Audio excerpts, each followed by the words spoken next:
Matthew 11:28. Come to me, all who labor and are heavy laden, and I will give you rest. My child, today I am not speaking to the person who has given up. I am not speaking to the person who stopped trying. I am speaking to the person who keeps going, the person who wakes up every morning and does what needs to be done, the person who shows up for family, shows up for friends, shows up for work, shows up for everyone, even when nobody shows up for them, because lately you have been carrying more than anyone realizes. Not just responsibilities, not just bills, not just obligations. You have been carrying emotional weight, the kind that doesn't show up on an X-ray, the kind people cannot see, the kind that slowly drains your spirit. And the hardest part? Most people have no idea. They see your smile. They see your social media posts. They see the version of you that knows how to function. But they do not see the moments when you sit alone and wonder how much longer you can keep doing this. They do not see the nights when your mind refuses to be quiet. They do not see the silent prayers, the silent tears, the silent battles. But I do. I always have. And today I want you to hear something your heart desperately needs to hear. You do not have to carry everything alone anymore. There is a dangerous habit strong people develop. They become so used to helping others that they stop asking for help themselves. They become so used to being needed that they forget they have needs too. And slowly, the helper becomes exhausted. The encourager becomes discouraged. The strong one becomes tired, yet they keep pretending everything is okay because they don't want to disappoint anyone. Does that sound familiar? Have you become so focused on everyone else's problems that you forgot your own heart needs care too? Have you spent so much time being strong that you forgot how to rest? Because if that is where you are, this message is for you. Joseph understood this feeling better than most people realize. When people tell Joseph's story, they usually skip the loneliness. They talk about the palace. They talk about the success. They talk about the promotion. But before the palace, there was a pit. Before the crown, there was betrayal. Before influence, there was isolation. Imagine what Joseph felt. The people he trusted most sold him. His own brothers. The people who were supposed to protect him became the source of his pain. And maybe some of you know exactly what that feels like, because your deepest wounds did not come from strangers. They came from people you loved, people you trusted, people you thought would always be there. Joseph could have become bitter. He could have stopped believing. He could have decided that God abandoned him. But God was still working, even in the pit, even in the prison, even in the silence. And God is still working in your life too, even when you cannot see it. Matthew 28. And we know that in all things God works for the good of those who love him. Notice something. The verse does not say all things are good. It says God works through all things, even the painful things, even the confusing things, even the things you wish never happened. And maybe right now there is something in your life that makes no sense. A closed door, a broken relationship, a financial struggle, a health challenge, a prayer that seems unanswered. You keep asking, why? But sometimes the better question is, God, what are you preparing me for? Because what feels like punishment may actually be preparation. David knew what it felt like to carry invisible pressure. People remember Goliath, but they forget the cave. They remember the victory, but they forget the waiting. David was anointed king, yet years passed before the promise came true. Years, not days, not weeks, years. Can you imagine that? Knowing God promised something, yet watching time pass without seeing it happen. Some of you are living in that exact place right now. You know God gave you a dream. You know He planted something in your heart, yet nothing seems to be moving. And every day the temptation grows stronger. Maybe I heard wrong. Maybe it will never happen. Maybe I should stop hoping. But David teaches us something powerful. A delayed promise is not a canceled promise. Read that again. A delayed promise is not a canceled promise. God's timing and your timing are not the same thing, and thank God for that. Because if God had answered every prayer exactly when you wanted, some blessings would have arrived before you were ready. Job. Then there is Job. Job represents every person who has asked, "Why is this happening to me?" Job lost things he never expected to lose. His life changed in ways he never imagined. And perhaps that is where some of you are today. Life does not look the way you thought it would. You expected to be somewhere else by now. You expected things to be easier. You expected certain people to stay. You expected certain prayers to be answered already. But here you are, still waiting, still fighting, still hoping. And some days that hope feels very fragile. But Job discovered something. Even when he could not understand God's plan, God was still present. And the same is true for you. You may not understand everything, but you are not abandoned. Psalm 55:22. Cast your burden on the Lord, and He shall sustain you. My child, there is something I want you to understand today. The burden you have been carrying was never meant to stay on your shoulders forever. You picked it up because you care. You picked it up because you love people. You picked it up because you wanted to help. But somewhere along the way, helping became caring, and caring became exhausting, and exhausting became normal. Now you wake up tired, go through your day tired, and go to bed tired, not because of physical work, but because your soul is carrying too much weight. And the dangerous thing about emotional exhaustion is that it happens slowly. It doesn't arrive all at once. It grows little by little. One disappointment, one heartbreak, one unanswered prayer, one unexpected bill, one sleepless night, one difficult conversation, one betrayal, one fear, until eventually you find yourself sitting quietly and thinking, "I don't know how much more I can handle." If you've had that thought recently, this message is for you, because I want you to know something. You are not weak for feeling tired. You are human. Even the strongest people become exhausted. Even the greatest heroes in Scripture experienced moments of weakness. Even the people I used most powerfully had seasons when they felt overwhelmed. Elijah's breaking point. After Elijah experienced one of the greatest miracles in the Bible, something surprising happened. He became afraid, exhausted, discouraged. The same man who stood before kings, the same man who called down fire from heaven, the same man who demonstrated incredible faith, reached a moment where he wanted to run away. Why? Because victories do not automatically remove exhaustion.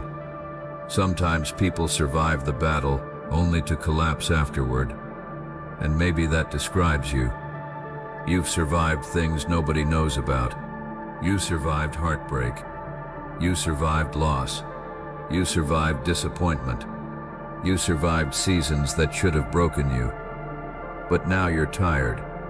Not because you're losing, but because you've been fighting for so long. And God understands that. That is why when Elijah was exhausted, God didn't shame him. God didn't condemn him. God didn't tell him to have more faith. God gave him rest, food, comfort, strength. Because God knew Elijah needed restoration before he needed instruction. And maybe that's what you need too. Not another lecture, not another motivational quote, not another person telling you to try harder.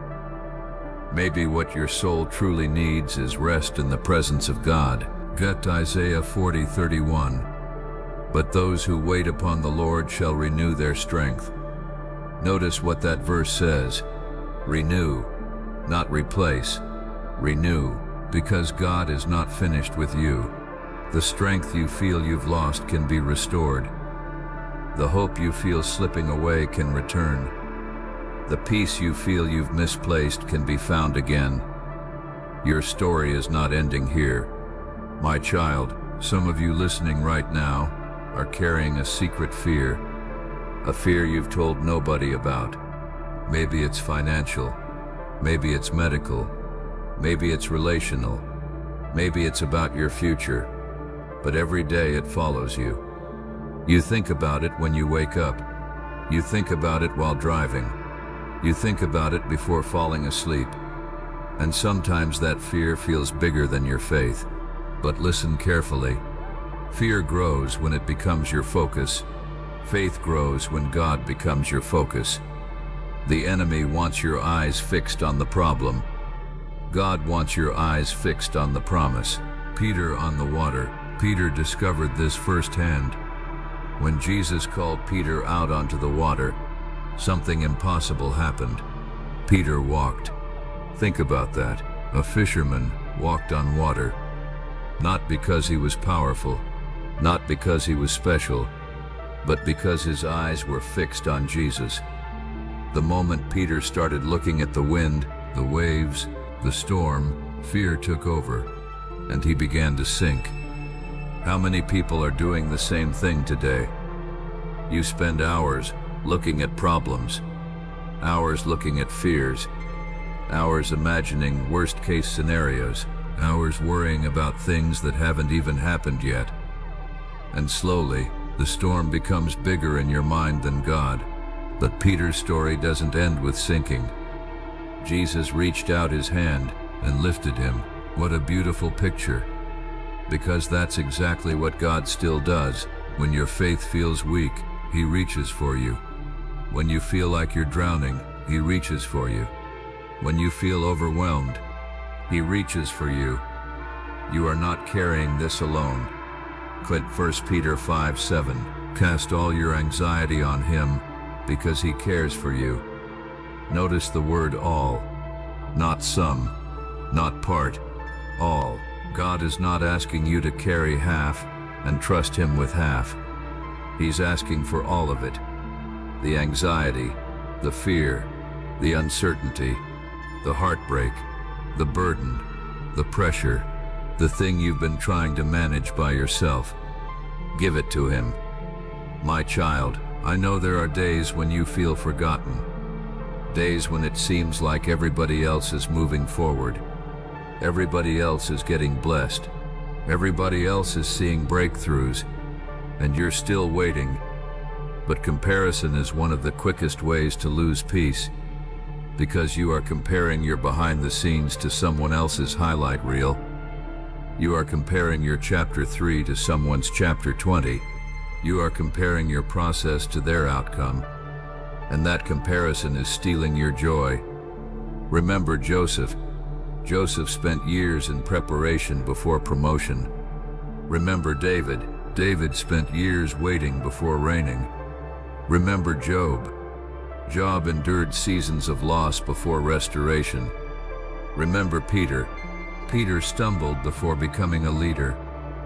God has never been in a hurry, because God cares more about who you become than how fast you arrive. And that truth is difficult to accept, especially when you're tired, especially when you're waiting, especially when you're hurting. But it remains true. My child, what if this season is developing something in you that success never could? What if your patience is growing? What if your faith is deepening? What if your character is strengthening? What if God is preparing you for a future that requires a stronger version of you? Because preparation often feels like punishment when you don't understand the purpose behind it. But God understands, and He has not forgotten you. Not today, not tomorrow, not ever. Get Jeremiah 29:11. For I know the plans I have for you, declares the Lord. Plans to prosper you and not to harm you. Plans to give you hope and a future. My child, there is something you need to understand about waiting. Most people think waiting means nothing is happening, but some of the greatest things I do happen in places where nobody can see. Seeds grow underground before they ever break through the surface. A child develops in the womb long before anyone sees their face, and character is formed in hidden places before destiny is revealed publicly. The problem is, you want evidence, you want signs, you want proof. You want to know that all of this pain means something, and today I want to answer that question. Yes, it means something, far more than you realize, because the season you are in right now is shaping a version of you that could not exist without this struggle. Joseph's prison years. Think about Joseph again, not the successful Joseph, not the ruler of Egypt, not the man standing in power. Think about Joseph sitting in prison, day after day, month after month, year after year. Imagine waking up every morning inside a place you never deserved to be. Imagine watching time pass. Imagine praying.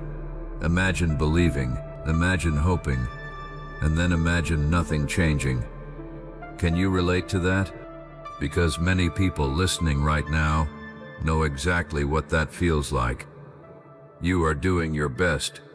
You are trying to stay faithful. You are trying to trust God.